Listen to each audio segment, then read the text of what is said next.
हमारा सौर मंडल बहुत बड़ा है और इसमें बहुत से सेलेस्टियल ऑब्जेक्ट्स हैं। ये ऑब्जेक्ट्स न केवल हमारे सौर मंडल की सुंदरता को बढ़ाते हैं, बल्कि वे हमें ब्रह्मांड के रहस्यों को समझने में भी मदद करते हैं। हर ऑब्जेक्ट की अपनी कहानी है। ये कहानियां हमें उनके निर्माण, विकास और उनके वर्तमान स्वरूप के बारे में बताती हैं। लेकिन ये कॉस्मिक डांस शुरू कैसे हुआ, यह जानना हमारे लिए उतना ही महत्वपूर्ण है जितना कि इन ऑब्जेक्ट्स को समझना। हमारे सौर मंडल की कहानी अरबों साल पुरानी है। यह एक ऐसी कहानी है जो समय के साथ साथ विकसित होती गई है। ये कॉस्मिक एवोल्यूशन का सफर है जो हमारे ग्रह पृथ्वी के अस्तित्व में आने से बहुत पहले शुरू हुआ था। यह सफर हमें ब्रह्मांड के शुरुआती दिनों में ले जाता है। जरा सोचिए, एक ऐसा समय जब हमारा सूरज बस कॉस्मोस में एक छोटी सी चमक थी, एक ऐसी चमक जो धीरे धीरे एक विशाल तारे में बदलने वाली थी। गैस और डस्ट का एक घूमता हुआ बादल जो एक बड़े परिवर्तन के कगार पर था। यह बादल धीरे धीरे एक नए सौर मंडल के निर्माण की ओर बढ़ रहा था। यहीं से हमारी कहानी शुरू होती है, एक नेबुला में जहां गैस और डस्ट के कण एकत्रित हो रहे थे। एक तारकीय नर्सरी में जहां अनगिनत तारे पैदा होते हैं। यह नर्सरी ब्रह्मांड के सबसे अद्भुत स्थानों में से एक है। लगभग 4.6 अरब साल पहले इंटरस्टेलर गैस और डस्ट का यह खास बादल, जो मिल्की वे के एक स्पाइरल आर्म में स्थित था, अपने ही गुरुत्वाकर्षण के कारण सिकुड़ने लगा। यह बादल धीरे धीरे सिकुड़ता गया और इसके अंदर एक नया तारा बनने लगा। यह प्रक्रिया बहुत ही धीमी और जटिल थी। ऐसा माना जाता है कि इस कोलैप्स की वजह एक सुपरनोवा था, एक विशाल तारे की विस्फोटक मौत। इस विस्फोट ने ब्रह्मांड में नई ऊर्जा और तत्वों को फैलाया। इसने कॉस्मोस में शॉक वेव्स भेजी जो बादल से टकराईं और उसे सिकुड़ने पर मजबूर कर दिया। ये शॉक वेव्स बादल के अंदर नई संरचनाओं के निर्माण का कारण बनी। जैसे जैसे बादल सिकुड़ता गया, वैसे वैसे ये तेजी से घूमने लगा, ठीक वैसे ही जैसे कोई फिगर स्केटर अपनी बाहों को अंदर खींचता है। इस घुमाव ने बादल को एक नई दिशा दी। इस घुमाव की वजह से बादल एक डिस्क का आकार लेने लगा, एक ऐसा आकार जो हमारे सौर मंडल की एक खास पहचान बन गया। ये डिस्क धीरे धीरे और भी जटिल होती गई। इस घूमने की वजह से बादल एक डिस्क का आकार लेने लगा, जो बाद में प्रोटोप्लैनेटरी डिस्क के रूप में जाना गया। एक ऐसा आकार जो हमारे सौर मंडल की एक खास पहचान बन गया। इस डिस्क में धीरे धीरे ग्रहों और अन्य सेलेस्टियल ऑब्जेक्ट्स का निर्माण होने लगा। इस डिस्क को प्रोटोप्लैनेटरी डिस्क के नाम से जाना जाता है। यह डिस्क हमारे सौर मंडल के निर्माण की नींव थी। यही वो जगह थी जहां ग्रहों, चंद्रमाओं और अनगिनत दूसरे ऑब्जेक्ट्स का जन्म हुआ जो आज हमारे सौर मंडल का हिस्सा है। यह प्रक्रिया आज भी जारी है और नए सेलेस्टियल ऑब्जेक्ट्स का निर्माण हो रहा है। हमारे सौर मंडल के निर्माण के लिए सबसे प्रचलित वैज्ञानिक व्याख्या को नेबुलर हाइपोथेसिस कहा जाता है। यह सिद्धांत बताता है कि हमारे सौर मंडल का जन्म कैसे हुआ और इसके पीछे की प्रक्रियाएं क्या थीं। इस बेहतरीन मॉडल को पहली बार 18वीं शताब्दी में प्रस्तावित किया गया था और जैसे जैसे ब्रह्मांड के बारे में हमारी समझ बढ़ी है, सदियों से इसमें सुधार भी किए जाते रहे हैं। वैज्ञानिकों ने इस मॉडल को और भी सटीक बनाने के लिए कई अवलोकन और प्रयोग किए हैं। नेबुलर हाइपोथेसिस कहता है कि सूर्य और ग्रहों का निर्माण इंटरस्टेलर गैस और डस्ट के एक घूमते हुए बादल से हुआ, जिसे सोलर नेबुला कहा जाता है। ये बादल धीरे धीरे अपने ही गुरुत्वाकर्षण के कारण ढहने लगा। जैसे ही नेबुला अपने ही गुरुत्वाकर्षण के कारण ढहने लगा, ये तेजी से घूमने लगा और एक डिस्क का आकार लेने लगा, जिसके बीच में एक उभार था। यह उभार धीरे धीरे और भी घना और गर्म होता गया। ये केंद्रीय उभार, जहां डेंसिटी और तापमान सबसे ज्यादा था, वहीं हमारे सूर्य का जन्म हुआ। सूर्य का निर्माण एक जटिल प्रक्रिया थी जिसमें कई चरण शामिल थे।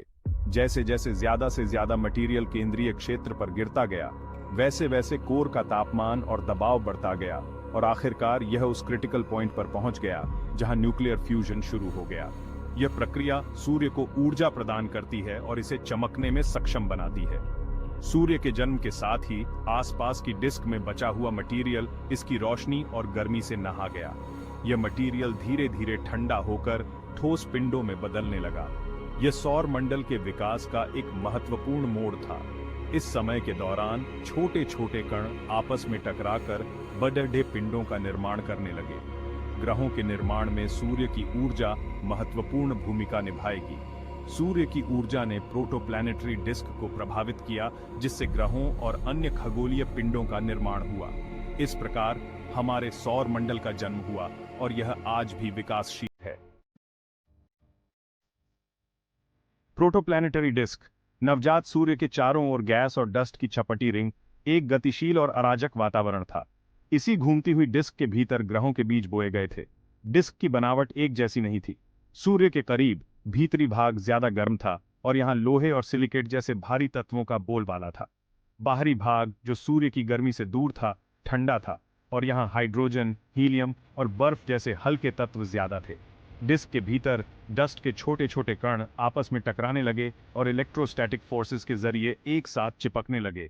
धूल के ये क्लम्प्स, जिन्हें प्लैनेटेसिमल्स कहा जाता है, समय के साथ बड़े होते गए और जैसे जैसे उन्होंने ज्यादा मटेरियल को अपने साथ मिलाया गया, उनका गुरुत्वाकर्षण बल बढ़ता गया। गुरुत्वाकर्षण के प्रभाव में पदार्थ का धीरे धीरे जमा होना एक्रीशन कहलाता है और ग्रहों के निर्माण के लिए यह प्रक्रिया बहुत जरूरी है। जैसे जैसे प्लैनेटेसिमल्स आपस में टकराते और विलीन होते गए, वे धूल के कणों से पहाड़ के आकार की वस्तुओं और अंततः प्लैनेटरी एम्ब्रियोज बन गए, जो आगे चलकर उन ग्रहों के रूप में विकसित हुए जिन्हें आज हम जानते हैं। भाग 4, गैस और बर्फ के विशालकाय ग्रह, बाहरी सौर मंडल का उदय। बाहरी सौर मंडल में जहां विशाल ग्रहों का निर्माण हुआ, वहां की कहानी अद्भुत और रहस्यमयी है। प्रोटोप्लैनेटरी डिस्क के बाहरी इलाकों में फ्रॉस्ट लाइन से परे, जहां तापमान इतना कम था कि पानी और मीथेन जैसे वाष्पशील यौगिक ठोस रूप में मौजूद थे, वहां गैस के विशालकाय ग्रह बृहस्पति, शनि, अरुण, यूरेनस और वरुण, नेपच्यून आकार लेने लगे। यह क्षेत्र सौर मंडल के निर्माण के समय का एक महत्वपूर्ण हिस्सा था, जहां ठंडे तापमान ने इन ग्रहों के निर्माण में महत्वपूर्ण भूमिका निभाई। ये ग्रह कोर एक्रीशन नामक एक प्रक्रिया के माध्यम से बने, जहां चट्टान और बर्फ का एक विशाल कोर गुरुत्वाकर्षण बल के साथ एक बीज की तरह काम करता था और अपने आसपास की भारी मात्रा में गैस को अपनी ओर आकर्षित करता था। इस प्रक्रिया में छोटे छोटे कण एकत्रित होकर बड़े पिंडों का निर्माण करते हैं, जो अंततः ग्रहों का रूप लेते हैं। यह प्रक्रिया लाखों वर्षों तक चलती रही, जिससे इन विशाल ग्रहों का निर्माण हुआ। हमारे सौर मंडल का सबसे बड़ा ग्रह बृहस्पति कोर एक्रीशन की क्षमता का एक उदाहरण है। बृहस्पति का विशाल आकार और इसकी संरचना इसे सौर मंडल का सबसे प्रभावशाली ग्रह बनाती है। इसके विशाल गुरुत्वाकर्षण ने न केवल इसे एक विशाल ग्रह बनाया, बल्कि इसके आसपास के अन्य पिंडों को भी प्रभावित किया। इसके शक्तिशाली गुरुत्वाकर्षण ने सौर मंडल के विकास को आकार दिया है, क्षुद्र ग्रहों और धूमकेतुओं की कक्षाओं को प्रभावित किया है और यहाँ तक कि पृथ्वी तक पानी पहुंचाने में भी भूमिका निभाई है। बृहस्पति का गुरुत्वाकर्षण बल इतना शक्तिशाली है कि यह सौर मंडल के अन्य पिंडों की कक्षाओं को भी बदल सकता है, जिससे सौर मंडल की संरचना में महत्वपूर्ण परिवर्तन होते हैं। बर्फ के विशालकाय ग्रह अरुण और वरुण भी इसी तरह बने थे, लेकिन उनका आकार छोटा था और सूर्य से उनकी दूरी ज्यादा थी, इसलिए उन्होंने कम गैस ग्रहण की, जिसकी वजह से उनका रंग विशिष्ट नीला हो गया, जो उनके वायुमंडल में मीथेन की मौजूदगी के कारण होता है। अरुण और वरुण के नीले रंग का रहस्य उनके वायुमंडल में मीथेन गैस की उपस्थिति में छिपा है, जो सूर्य की रोशनी को अवशोषित करती है और नीले रंग को परावर्तित करती है। इन ग्रहों की संरचना और उनकी विशेषताएं सौर मंडल के अन्य ग्रहों से भिन्न है, जो उन्हें और भी रोचक बनाती है।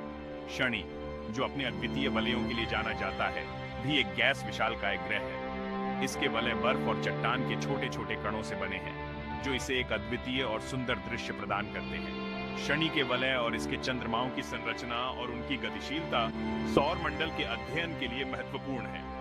बाहरी सौर मंडल के ये विशालकाय ग्रह और उनके चंद्रमा सौर मंडल के विकास और उसकी संरचना को समझने में महत्वपूर्ण भूमिका निभाते हैं। इन ग्रहों का अध्ययन हमें सौर मंडल के निर्माण और उसके विकास के बारे में महत्वपूर्ण जानकारी प्रदान करता है।